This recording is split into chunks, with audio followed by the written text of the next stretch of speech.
being so young, and then I lost it. So maybe that's the best advice I can give is keep doing it, but don't stop. Well, and make a habit out of doing it. Yeah, and I see that. I see that with a lot of things.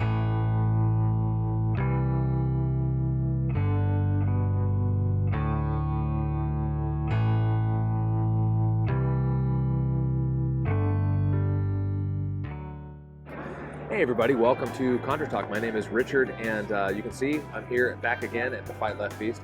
I have a young author here, Rivers Houseal, right? Houseal. Her and her father have a booth. Got a couple books. I'll show them now. Why not? Maybe show them at the end. But she's written 4 books, and you're 20 years old, right? 20 years old. Wrote this one. You finished it. I was 14 when I finished it. 14. Rivers, why don't you just tell us? You guys are in Northeast Arkansas. Yes, sir. You and your family. Why don't you just give us tell the audience who you are and kind of why you write, what you're doing, and advice for especially parents and young aspiring authors. So our family business is Nogginnose Press. That's the name of our little publishing house. Yep. And we're completely family run, and we run it from our land out in Northeast Arkansas. Okay. My dad and I both work from home, and we were all homeschooled, so we've got our own little setup on our land there. We all How much property y'all have? 120 acres. 120 acres. Most of it woods. Nice. Yes. Yeah, very good. So, I mean, we fulfill orders and do everything right from there. So, whole big family business. But it started because I just was always writing. Okay. And when I finished Of Nature and Kings, my first one, okay, now what do I do with it? Yeah. And so we just decided. Always an artist conundrum. You're like, now I'm done. Now what do I do? Now what do I do? Just do another one, I guess. I guess. Yeah. Well, that's kind of what happened. So, but we just decided we spent a little bit of time seeking other publishers, but we have a tendency to like to do things the hard way. So okay, yeah, me too. Me too. Yeah. And it led one thing led to another. So okay. Now we have 5 titles. Okay. Yeah. Wonderful. And so when did that start? When did you guys officially start publishing? Officially 2.5 years ago. Okay. Nice. Well, yeah, 5 books. That's really good. And what's the 5th book? It's a German pastor, right? During like Nazi Germany, right? His story. Oh yes, Paul Schneider, The Witness of Buchenwald. I did not write that one. That one That's is. Right. It was originally written in German back in the 60s and translated by a friend of ours, Franklin Sanders. Okay. And it's been out of print for decades, so he gave us the copyrights and the rights to put it back into print. But yes, it's Paul Schneider was a Dietrich Bonhoeffer type character. Right. That Okay. withstood the Nazi ideology when they were attempting to indoctrinate the church in Germany. Yeah. Okay. Now I gotta ask. Mm-hmm. Are you the oldest? I am. You're by the a long oldest. shot. I knew you were the oldest. I knew it.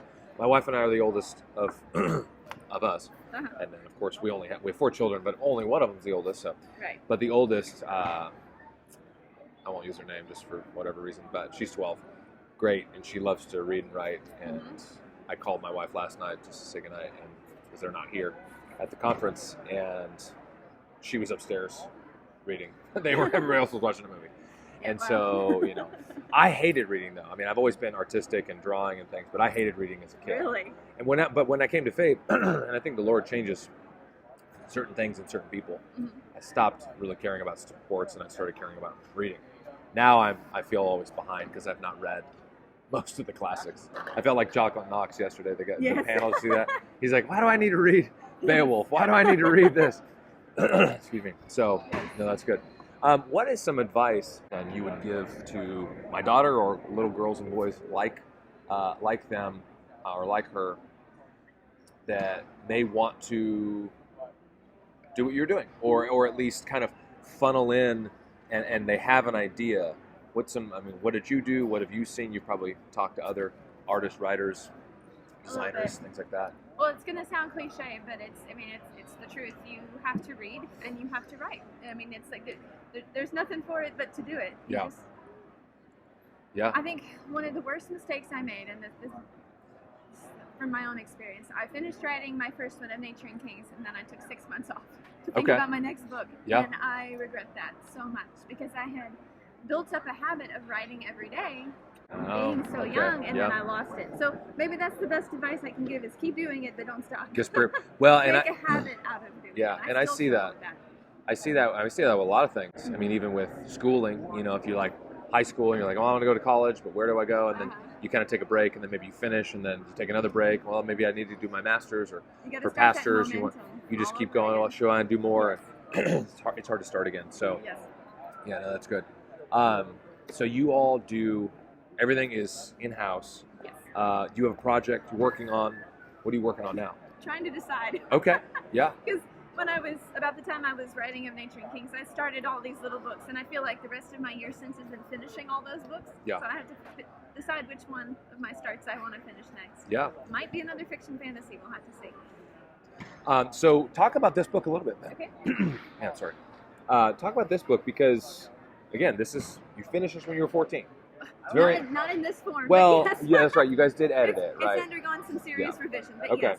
But still, I'm almost 40 and I've never written a book. So, but I have big, grand ideas. Yes. I have, 10 ideas that are all footnoted, and I've started 2 or 3. And Right. like you said, you just got to start it and do it. Talk about this book a little bit. Is it fiction, nonfiction? What is It's it? a fiction fantasy. Okay. And I was, at the time I wrote it, and for years before, I was obsessed with Narnia. Narnia? Obviously, Yeah, everyone sure. is. Mm-hmm. The Wing Feather Saga. You familiar with that? Is that Andy Wilson? No, that's Andrew Peterson. Andrew Peterson. That's Yes. right. Yeah. So but yeah. 100 Cupboards, Uh-huh. Andy Wilson, and I'm trying to think of some others. The Shiloh series by Helena Sorensen. Okay. Several others. So I loved fiction fantasy. Yeah. So I wanted my own. Yeah.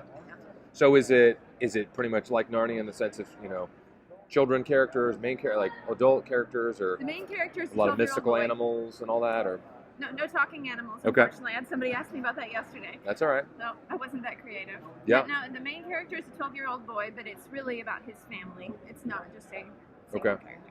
And does it take place? Is it in America? Is it a kind of alternate Completely reality? made up world. Completely made up world. Yeah, sounds good. Kind of like Narnia, although that's England and Narnia, right? So, And just the way it's set up may be more aligned with the Wing Feather Saga. It's a completely gotcha. self-standing I've not read world. that either, Okay. but I know it. Sure. I know it. Yeah. So is it a period piece then, or is it like, does it take place in the past, or is it present time? Well, I mean, it's kind of hard to answer because it's its own world. Okay. But I guess if you would relate it to our world here, it would be past. Okay. Gotcha. All right. And so this other book, I bought this one, Hidden Hymns, Hidden in the Hymns. Yes. This is fantastic. Thank you. And it's something that I think it's one of those, like a no-duh kind of book in the sense of, I don't know, a little funny, but like you have the hymns, and then you have the explanation of like, a mighty fortress is our God. Like, well, okay, I know Luther wrote that, cool, but what was going on, or what is a fortress? And we might kind of know what a fortress is, but your dad had an example. I forget what diadem. Yes. What's a diadem? Bring and forth it's the like, royal diadem. yeah, and it's like, Let that angels sounds so. prostrate fall. Yeah, and it's like prostrate, and you're like, Excuse me. is that a prostate? And people go weird with stuff. Yes. At least I might. Yes. And so this shows, it has, you see it. Stanza by stanza Yeah, paraphrase. so it's bold, italics, and then you've got kind of explanations.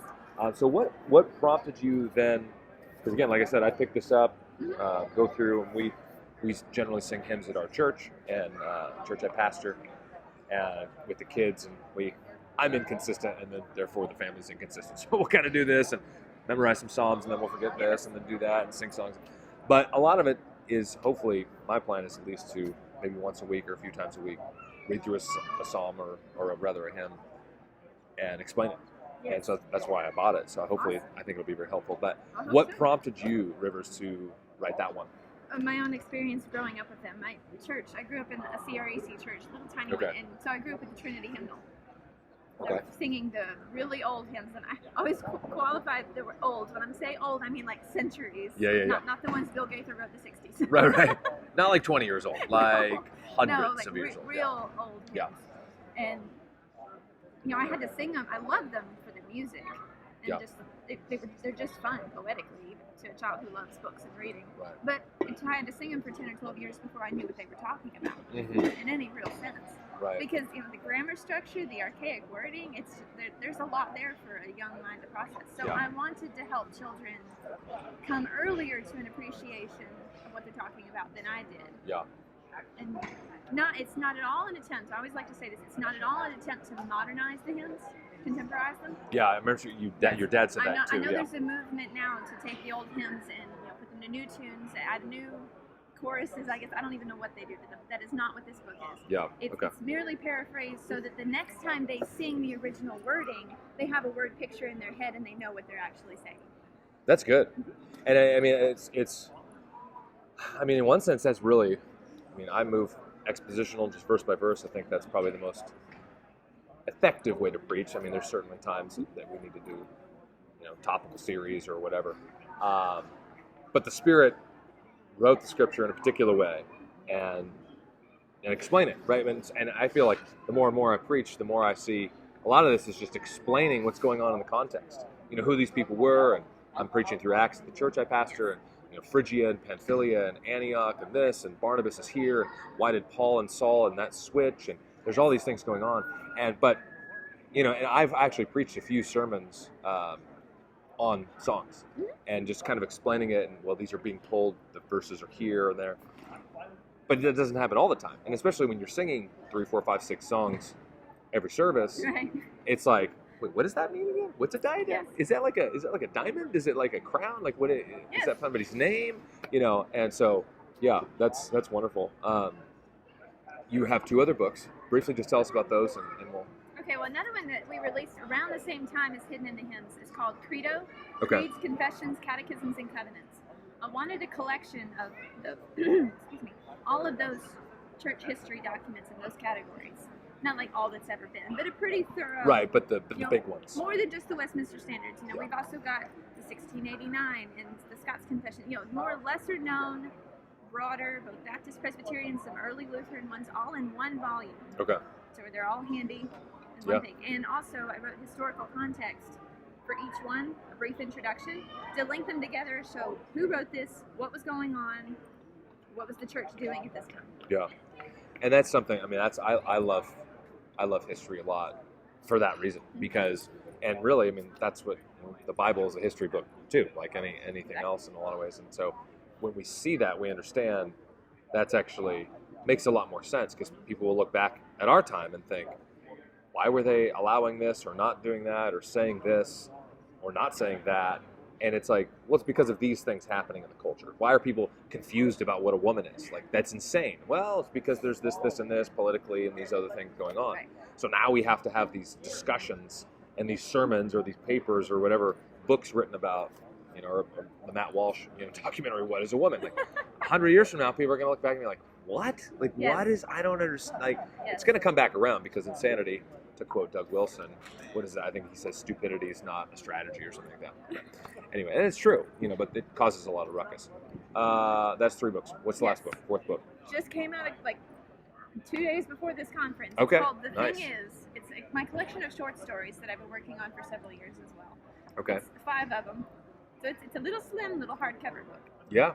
But each story centers more or less around an object, one particular object. Okay. So one of them's about a typewriter, nice. grandfather clock, I'm trying to think of the others, I just blanked. That's one all right. of them's about Yeah, a fiddle, a medieval church bell, and a potato. Interesting. So are these do they turn into are they VeggieTale styles? Absolutely Like they turn not. into stuff? No, I always I say that each story is about one of these, but it's more like the object was the excuse for the story. They're not really about the object. Okay. Gotcha. Okay. Cool. They were excuses to have fun with A particular thing, yeah. Okay. Yes. All right. Well, very good. Well, do you have any closing thoughts for our young artists and writers and readers and young parents who want to tell their children who hate to read or love to read? Do you have any other? Well, I think the panel up there with Nancy Wilson and Doug Wilson had far more to say about that Yeah, than well, I did. that's true. That was an That's true. incredible I'll panel. just clip that in here. Just kidding. There you Just go. kidding. Yes. Cool. Well, no, I appreciate the time.